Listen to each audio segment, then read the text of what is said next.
विजयी होने के बाद आप तक आए कि नहीं आए? नहीं, अभी तक तो नहीं आए। मैं संपर्क भी किया उनसे, उनके पिताजी से, लेकिन अभी तक तो मेरी व्यक्तिगत कोई मांग नहीं है अपने लिए। साधु की कोई इच्छा नहीं होती, कोई मांग नहीं है। प्रभु के दरबार के लिए जरूर कुछ इच्छाएं थी मेरी जीतने के पहले भी, कि जो उम्मीद हमारी थी, उम्मीद टूटती हुई कहीं ना कहीं अब नजर आ रही है।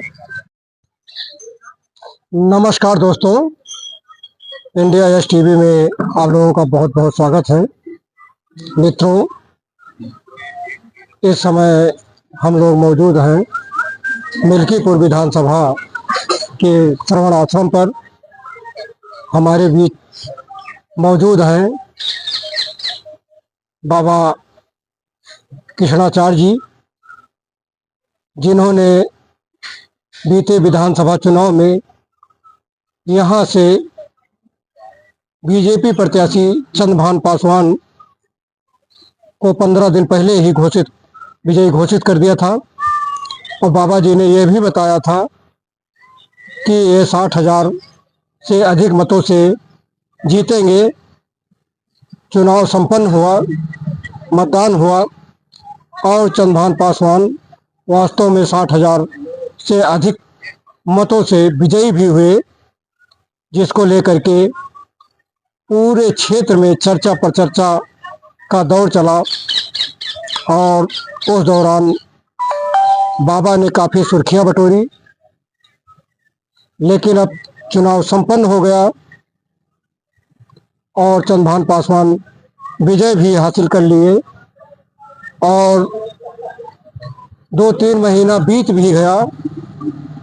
अब ये अप्रैल महीना चल रहा है। तो आइए अभी हम बाबा से आप लोगों की बात कराते हैं और बाबा से ये जानने का प्रयास करते हैं कि बाबा जी ने उनके लिए इतनी बड़ी घोषणा की, तो क्या वो बाबा जी से मिलने भी आए कि नहीं आए, और बाबा के लिए वो कितने खरे उतरे। आइए इन सब बातों को लेकर अभी हम यहाँ के महंत कृष्णाचार्य जी से आप लोगों की बात कराते हैं। हाँ महाराज जी, जरा हमारे दर्शकों को अपना परिचय दीजिए। जी, मेरा नाम स्वामी कृष्णाचार्य है। मैं अंधी अंधा श्रवण आश्रम का पुजारी हूँ। तो महाराज जी, आपने तो बहुत जबरदस्त भविष्यवाणी कर दिया था ये मिल्कीपुर चुनाव को लेकर के, और आपकी भविष्यवाणी जो है वो अक्षरशः सही भी हुई। तो चंद्रभान पासवान विजयी होने के बाद आप तक आए कि नहीं आए? नहीं, अभी तक तो नहीं आए। 2-3 बार हमने फोन पे संपर्क भी किया उनसे, उनके पिताजी से, लेकिन अभी तक तो नहीं आए। मतलब उन्होंने कोई उत्तर नहीं दिया? नहीं, आश्वासन केवल मुंह से कहेंगे यही कहकर जो है टाल दिया गया। अभी तक कोई नहीं दिखाई दिया, यहाँ तक कोई नहीं आया। तो महाराज जी, जैसे लोगों को नए नए विधायक से कुछ न कुछ प्रत्याशा होती है, आशा होती है, तो चूंकि उनके क्षेत्र में ये आपका आश्रम पड़ता है, तो आपकी भी प्रत्याशाएं रही होंगी चंद्रभान पासवान जी से। जी, तो अगर वो आपके पास आते तो क्या मांग करते? जी देखिए, मेरी व्यक्तिगत कोई मांग नहीं है अपने लिए। साधु की कोई इच्छा नहीं होती, कोई मांग नहीं होती, लेकिन प्रभु के लिए, प्रभु के दरबार के लिए जरूर कुछ इच्छाएं थी मेरी जीतने के पहले भी, कि मेरी पार्टी का है, बीजेपी का प्रत्याशी है जो है। अगर कुछ आशाएं जुड़ी थी कि अगर जीतेगा तो हमारे आश्रम के लिए, हमारे मंदिर के लिए कुछ ना कुछ कार्य करेगा। जैसे पर्यटक विभाग द्वारा यहाँ पे योगी सरकार द्वारा डेवलपमेंट का कार्य चल रहा है, लेकिन हमारा जो पुराना मंदिर है, प्रभु का दरबार जो है, ये बहुत पुराना है, ब्रिटिश गवर्नमेंट का बना हुआ, काफी जर्जर हो चुका है। इसमें पानी टपकता चूता है और इतना बड़ा मंदिर है, आश्रम है। यहाँ की जो भी सेवक रहे, सेवादार रहे, साधु रहे, उसके रहने के लिए कोई आवास की व्यवस्था नहीं है। ये उम्मीद मेरी जरूर थी उनसे कि अगर आएंगे तो ये कहूँगा, प्रस्ताव रखूंगा कि भैया इतना बड़ा कार्य अगर सरकार कर रही, कम से कम हमारा पुराना मंदिर है, प्रभु का दरबार, इसको थोड़ा सा जीर्णोद्धार करवा दिया जाए और संत के रहने के लिए कोई व्यवस्था यहाँ पे उपलब्ध कराई, या संत के रहने के लिए कोई व्यवस्था नहीं है। ये सब आशाएं जुड़ी थी, लेकिन जो उम्मीद हमारी थी, उम्मीद टूटती हुई कहीं ना कहीं अब नजर आ रही है।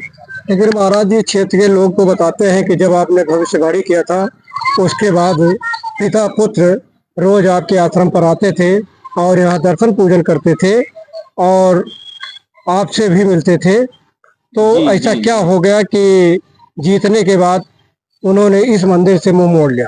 अब भाई इसको तो हम नहीं कुछ कह सकते। चुनाव के पहले थे अब चंद्रभान खुद, उनके चाचा जी, उनके पिताजी, जो भी उनके रिलेशन के रिलेटिव के थे, सारे लोग आते थे। दिन भर में 2-2 3-3 बार फोन करते थे, फोन पे बात होती थी। चुनाव के दिन तक सब ठीक ठाक था। चुनाव के बाद भी कई बार फोन पे बात हुई, लेकिन यहाँ अभी तक आए नहीं। कई बार हमने आने के लिए आग्रह किया, भैया क्या हुआ, आप जीत गए, जीतने के बाद एक भी बार दर्शन नहीं दिया, दिखाई नहीं दिए।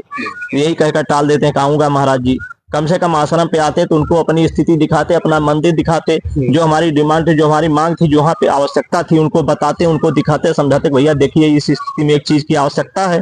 वो शासन में थे, सत्ता से थे, उनसे मांग करते कि आप शासन तक इस बात को पहुंचाइए, सरकार तक पहुंचाइए इस बात को कि ये चीज पूरा किया जाए। लेकिन आ ही नहीं रहे हैं, दर्शन ही नहीं दे रहे हैं, तो क्या कहा जाए, क्या उम्मीद रखी जाए, क्या करें। देखिए, विधायक चंद्रभान पासवान जी अगर ये चैनल देख रहे हो तो मैं चैनल के माध्यम से चंद्रभान पासवान जी का आह्वान करना चाहता हूँ कि वो एक बार बाबा जी से ज़रूर मिले, क्योंकि बाबा जी ने बहुत पहले ही उनके जीतने के लिए भविष्यवाणी कर दिया था और इनकी भविष्यवाणी अच्छा सही भी हुई। तो इनकी भी कुछ समस्याएं हैं। बाबा जी का कहना है मेरी व्यक्तिगत कोई समस्या नहीं है, क्षेत्र की जनता की समस्या है और इस आश्रम पर आने वाले लोगों या भक्तों की जो समस्याएं हैं उसी को लेकर के हम चंद्रभान पासवान जी से कुछ भक्तों के लिए निवेदन करते, उनसे कहते कि बिल्कुल हमारी बात को, जो हमारी जो समस्या है, मंदिर की जो समस्या, इस बात को हमारी एक माध्यम से, अपने उनके माध्यम से हम सरकार तक पहुंचाना चाहते थे। हमारी पार्टी जीतेगी, हमारा प्रत्याशी जीतेगा। कम से कम हम इस बात को, अपनी बात को, जो हमारी समस्या है, मंदिर की जो समस्याएं हैं, इसको मैं सरकार तक, शासन तक पहुंचवाऊंगा, आवाज उठवाऊंगा। लेकिन जब आए ही नहीं, किससे आवाज उठवाएं, किससे पहुंचाऊंगा, क्या करें। अगर चंद्रभान पासवान जी ये वीडियो देख रहे हो तो महाराज जी से अवश्य संपर्क करें और जो लोग जहाँ से भी देख रहे हैं कमेंट बॉक्स में ये जरूर लिखें कि उनके लिए भविष्यवाणी करने वाले जो महात्मा जी हैं, क्या उनको मिलना चाहिए कि नहीं मिलना चाहिए, इस पर कमेंट जरूर करिए और चैनल को लाइक, शेयर व सब्सक्राइब जरूर करिएगा। धन्यवाद।